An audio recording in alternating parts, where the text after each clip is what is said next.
Welcome to iLecture Online, and our next topic in the section that describes motion in one dimension is the equations of kinematics. Now, everybody knows what equations mean, but not everyone knows what kinematics means. And it turns out kinematics simply means motion, so that says equations of motion. So we're going to derive 3 equations of motion. We're going to do that using some calculus. And if you don't like calculus or calculus is beyond your level, don't worry about it. Stay tuned, because eventually we're going to end up with 3 equations that are going to be used by anybody doing physics in doing mechanics. So the equations are important, and for those who've seen some calculus before, you can see here how we're going to derive them. So we start with the premise that the acceleration will be constant. That makes it for an easier set of equations. And the second premise is that the acceleration can be defined as the change in velocity over time. Now, the dv dt is kind of the same as delta v delta t, and we'll show you later why that is so. So what we're going to do is we're going to separate the variables. So we're going to write this as dv, and oh, my pen just died, dv equals a dt. So what I've done here is I've moved the dt over and turned the equation around. Now I'm going to integrate both sides. So the integral of dv is equal to a times the integral of dt. Remember, a was a constant, so it doesn't have to be an integral sign. So we end up with v is equal to a times t plus a constant of integration. Now, what is c equal to? Well, that depends. What we can say is that c can be found by finding velocity when time is equal to 0. So we can say that v sub naught is equal to v when t is equal to 0. So we're going to find the special condition when time is equal to 0.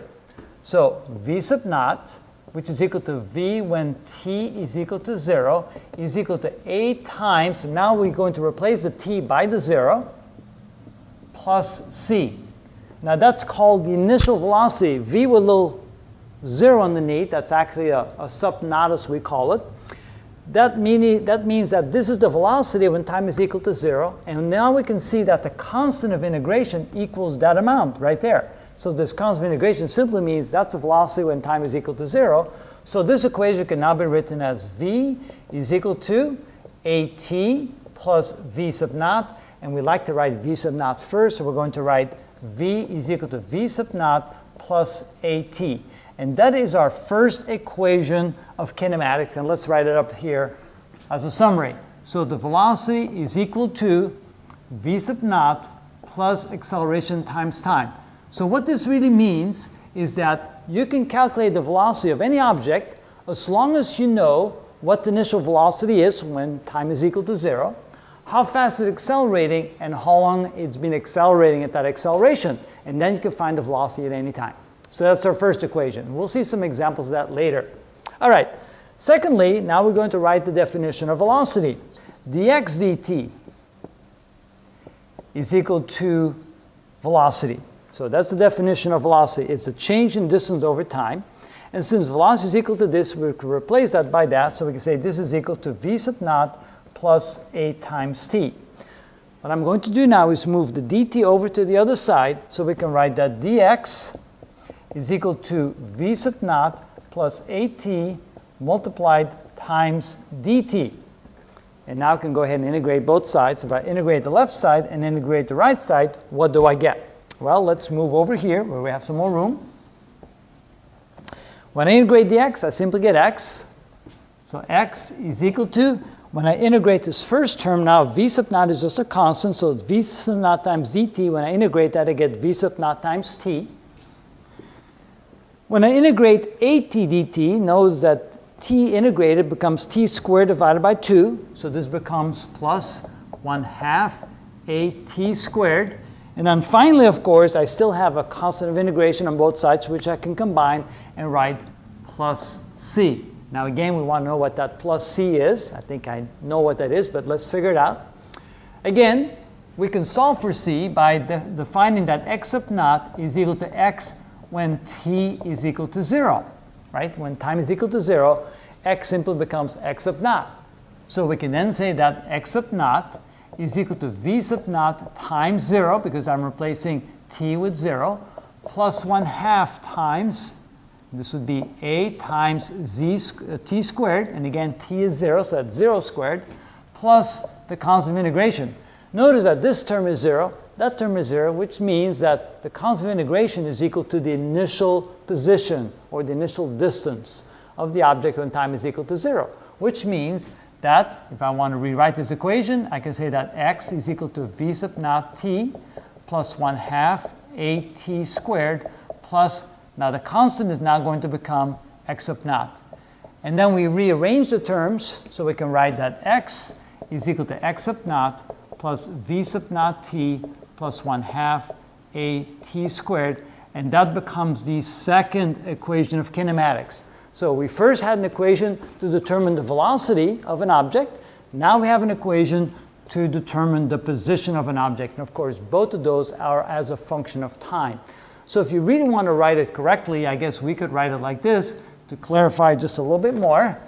Let me make that small change. It's subtle, but it makes sense. So v as a function of time is equal to that. And here we can write x as a function of time is equal to x sub naught plus v sub naught times time plus 1/2 at squared.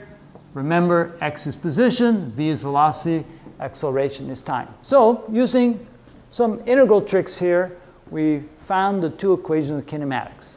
Now, how do we find the third equation of kinematics? Well, it turns out that if we substitute for v sub naught what v sub naught is equal to, which is v minus at when we solve for that, and actually no, what I'm going to do instead is I'm going to try and get rid of the t. I'm going to solve this equation for t and substitute it for this t and that t and see what we get. So let's do that.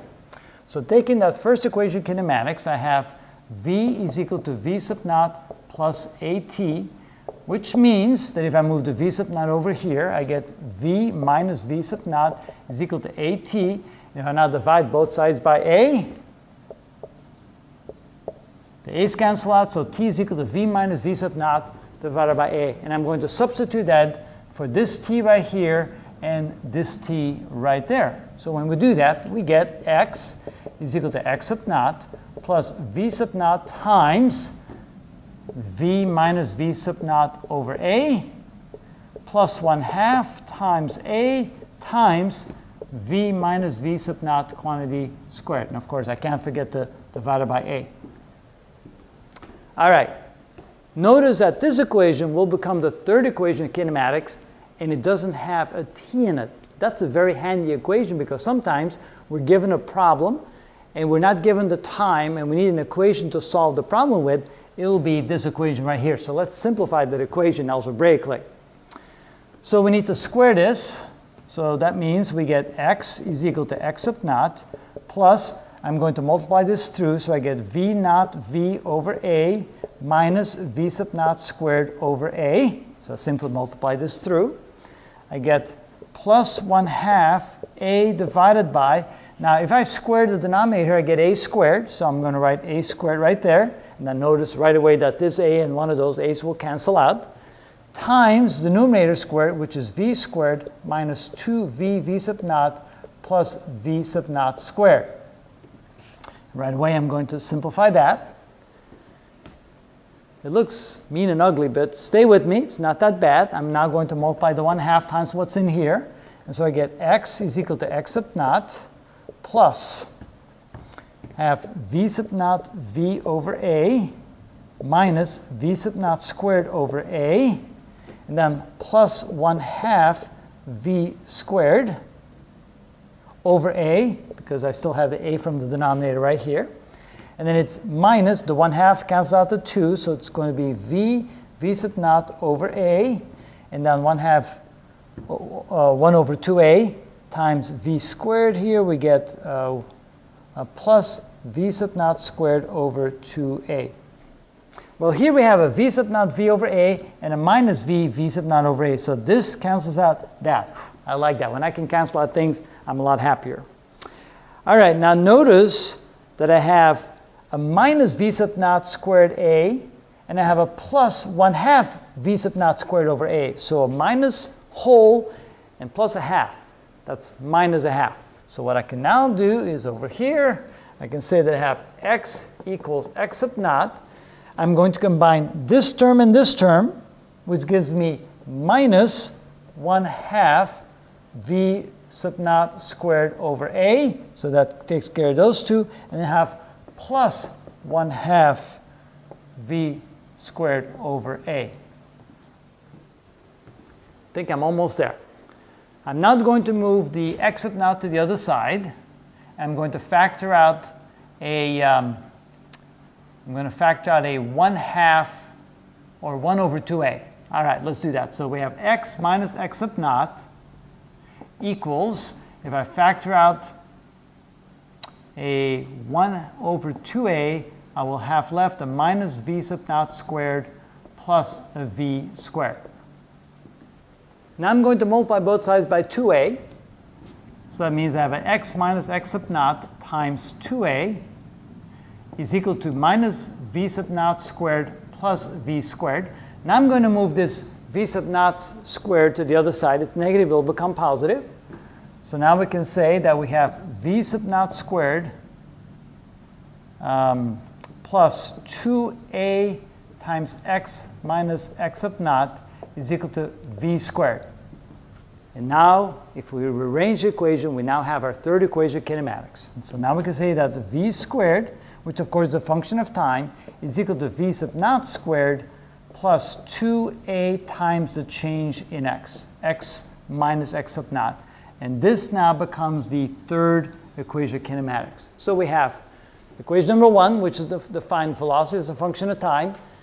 Equation number 2, which defines position as a function of time. And then equation number 3, where v is not according to a function of time because time is gone. So now we have v squared is equal to the initial velocity squared plus twice the acceleration times the change in the distance.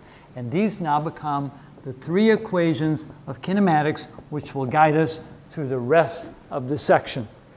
So if you didn't quite follow what I was doing here, no problem. All you need to remember is these 3 equations.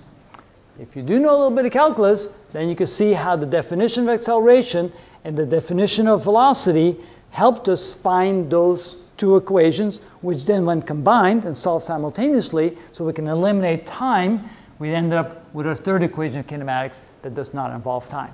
So now that we have the definitions from our first video and the 3 equations of kinematics of our second video, we're now ready to go and solve a bunch of these problems. So let's go ahead and do that. Maybe one more thing. In my next few videos, I think I want to talk also about graphing one-dimensional motion. So that will also be part of our development and how we look at one-dimensional motion.